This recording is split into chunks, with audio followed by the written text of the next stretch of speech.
এর কথা বলছে না, একে আটকাতে গেলে কিভাবে আটকাতে হবে? কেস করে।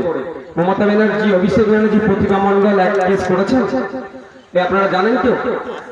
আমি আপনাদের চ্যালেঞ্জ করে যাচ্ছি, ওরা কেস করেনি, আর আগামী দিনে ওরা কেস করবে না। কারণ ওরা যদি কেস করে ভাইফোঁকে তাহলে তো গ্যারেজ করে দিতে পারে।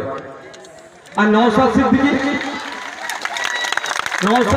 ইন্ডিয়ান সেকুলার ফ্রন্টের চেয়ারম্যান, শুধুমাত্র মুসলমানদের কথা ভেবে নয়, সারা বাংলা, সারা দেশের মানুষকে যেভাবে অস্থিরতার দিকে ঠেলে দিচ্ছে, যেভাবে বিভাজনের রাজনীতি করছে, মানুষে মানুষে বিভেদ করার চেষ্টা করছে বিজেপিকে যোগ্য জবাব দেওয়ার জন্য মাঠে ময়দানে যেমন লড়াই করছে, কোর্টে উঠিয়ে কিন্তু লড়াই করছে। আমরা কোর্টে, সুপ্রিম কোর্টে মামলা করে রাখা আছে।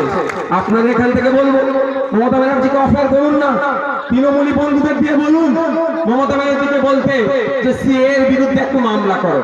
যদি